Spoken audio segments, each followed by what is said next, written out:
Hi, good morning, everyone. Welcome to the webcast. Today we're going to be talking about the TRS pathway, House Bill 258 reporting changes. And before I start any farther into the webcast, I do want to say for all those folks out in Western Kentucky, everybody's been thinking about you and praying for you and your families. Katie and Tyler have been working with a few of those districts to assist them to get their payroll out the door, utilizing a neighbor district in their facility. So we can't go any farther without just saying something about that. So we're thinking of you folks.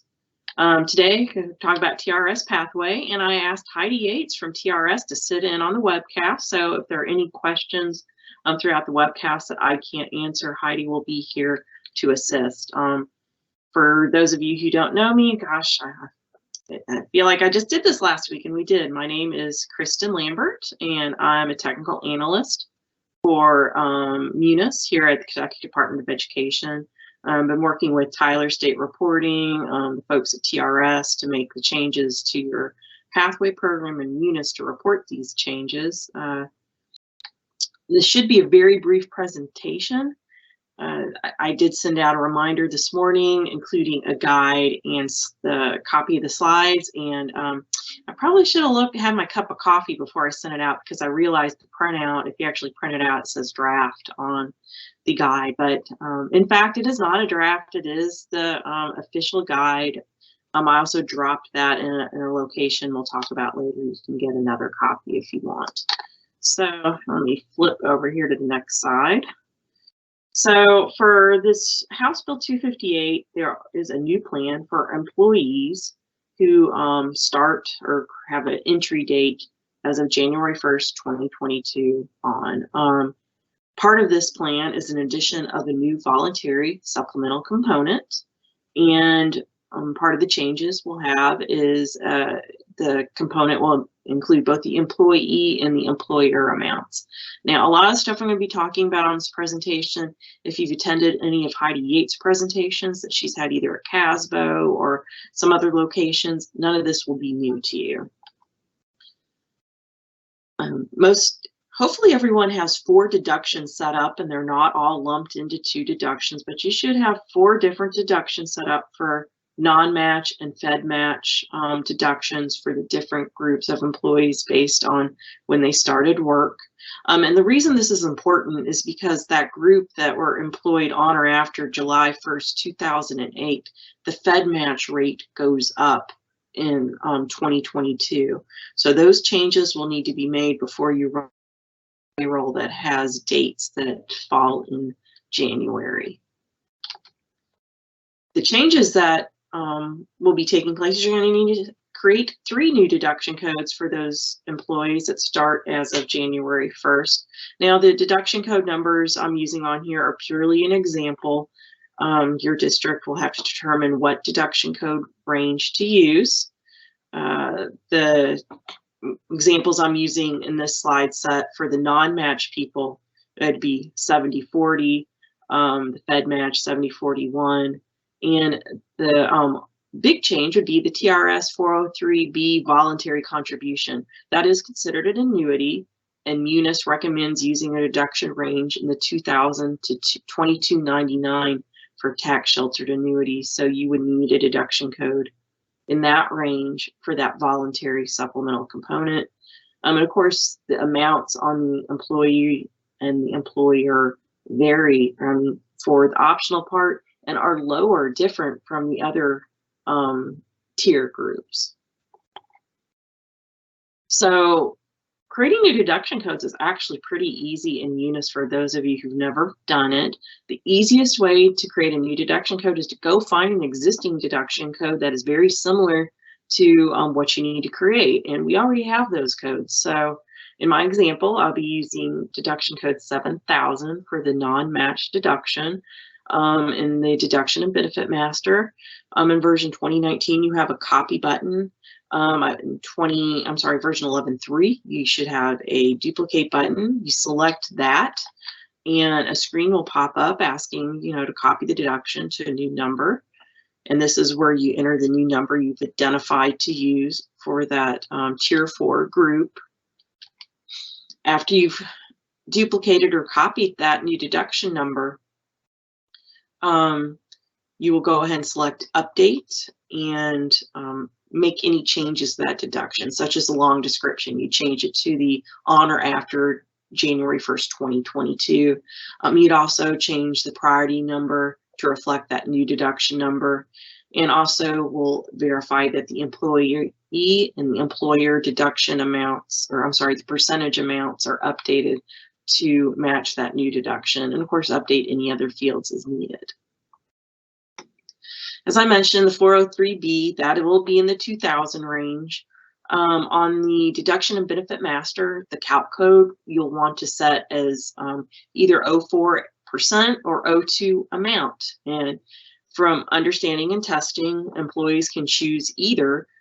So when you set up the actual employee deduction, you would need to toggle between percentage or fixed amount depending upon that situation. So after setting up your deductions, you'll want to review and update your exception tables.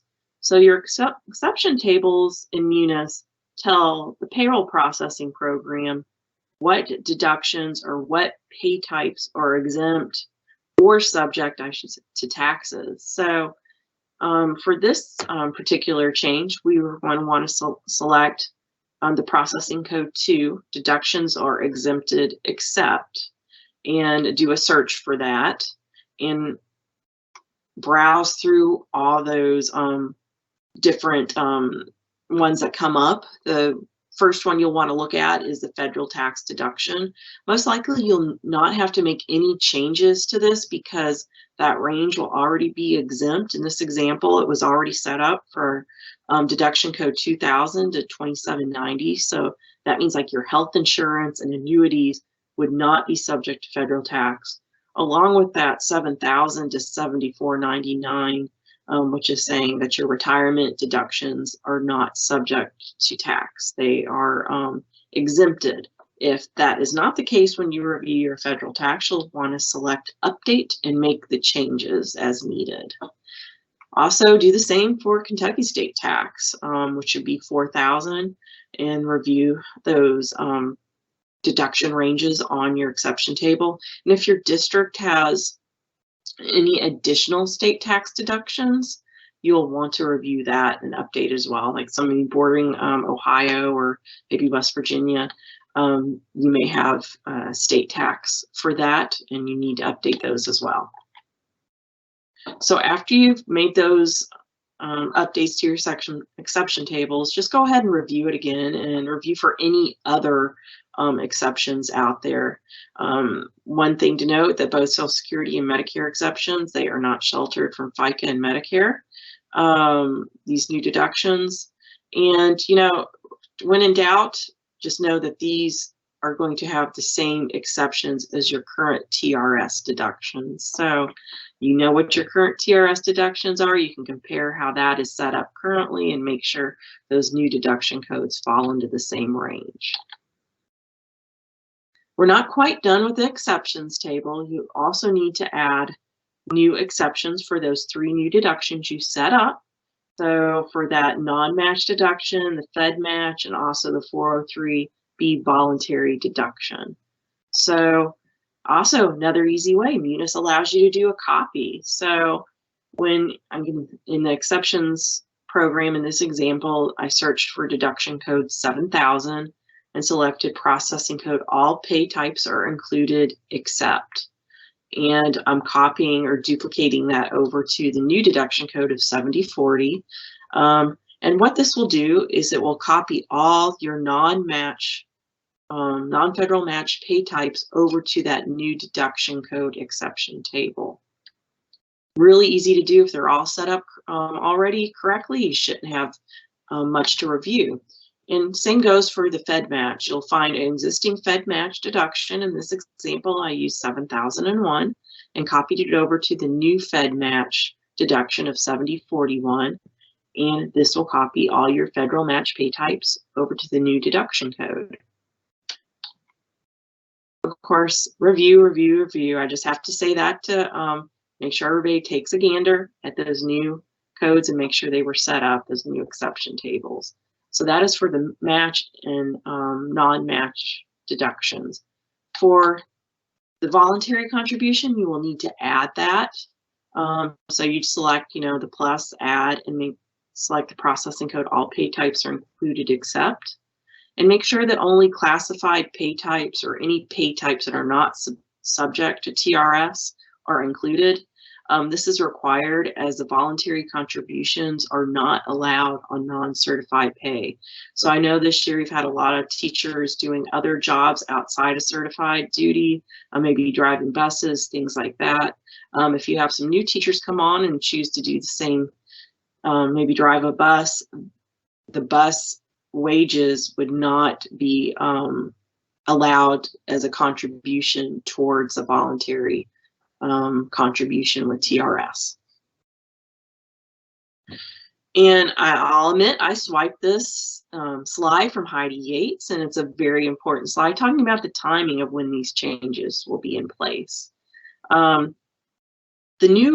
Determine your new rates and for your new hires is all based on the begin date of your payroll summary. So before starting your payroll in Munis, you want to think about that begin date that you're using. If that begin date is before 2022, you do not want to update that new rate. If the begin date is in January 2022 or after, you want to make sure that federal match rate for that, I believe it's called Tier 3, has been updated. And they would expect to see the new contribution rates for those people. Also, for your people that start in January 2022 for the first time and don't have an entry date in TRS or KPPA, you'll want to use the new deduction code for those members.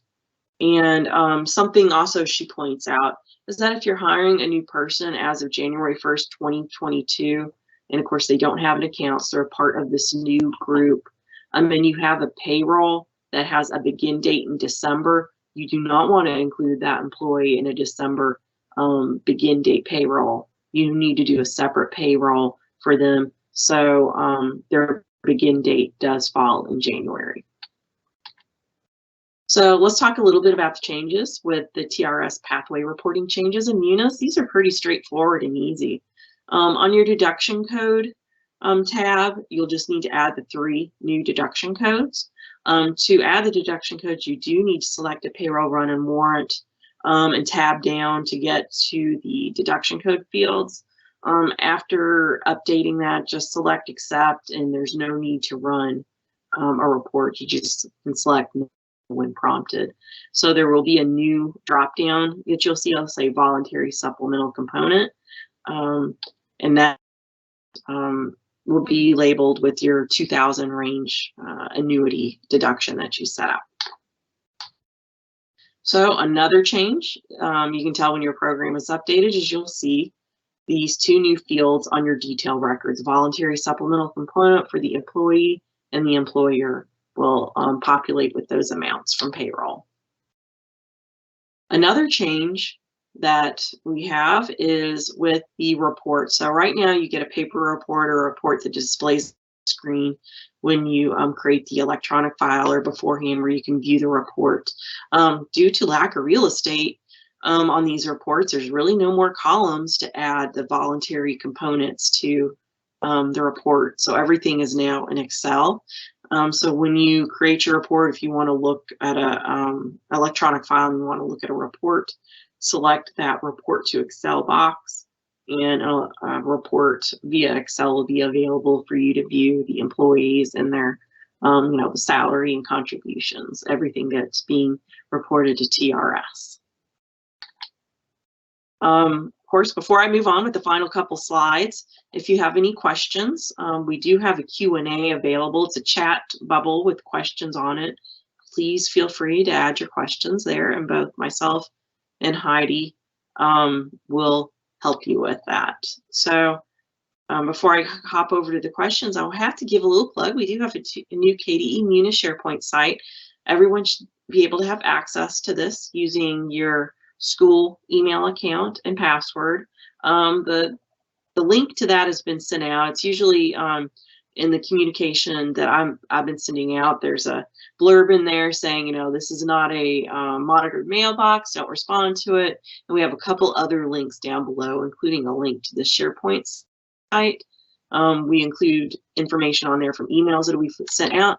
Most important that y'all may be interested in is a documents folder. It includes some things that I've saved off from the Tyler site, so you don't have to go digging. And maybe some one-off documents and things that don't necessarily need to be on the KDE public website. And if after the webcast, if you have any questions, please send them to the munis@education.ky.gov account. And Kim and I both monitor that account and can respond back to you. So it looks like we do have a question on here. I tried, but the description of voluntary supplemental didn't populate, and that was posted by Anonymous. I'm not really sure what you're trying to say on that, and clear if you'd like to send us an email afterwards. Oh, I bet you're asking about trying to do it on your TRS program, so in Munis. So I apologize. That's one thing I do need to bring up. While the update has been tested and has passed testing with TRS, it has not been released yet to be installed in Munis. So I'm working with TRS on coordinating the date when that can be available to you all to install. Once I have some clear information and have worked also with Munis state reporting, a notification will be sent out letting you all know that the update is either out on the MIU or Tyler Deploy and can be installed. Of course, you don't really have anything to worry about until your first employee that has been employed starting in January needs to be reported. Your current method of reporting will still work. So let's see here.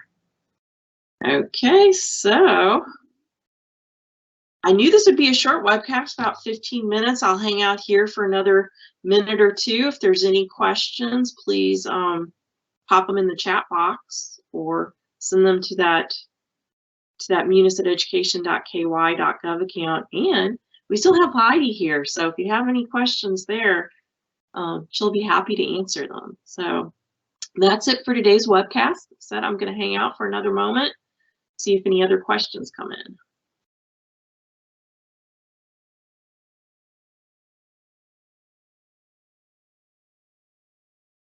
And I can see here how many attendees, so I'm just waiting to see for everybody to drop off. But you can hang on and watch me. I don't know why you'd want to, but we'll hang out another minute or two, see if there's any questions.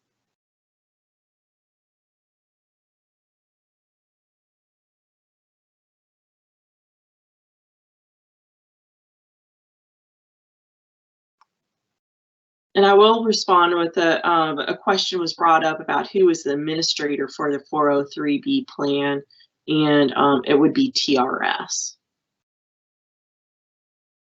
That was a question.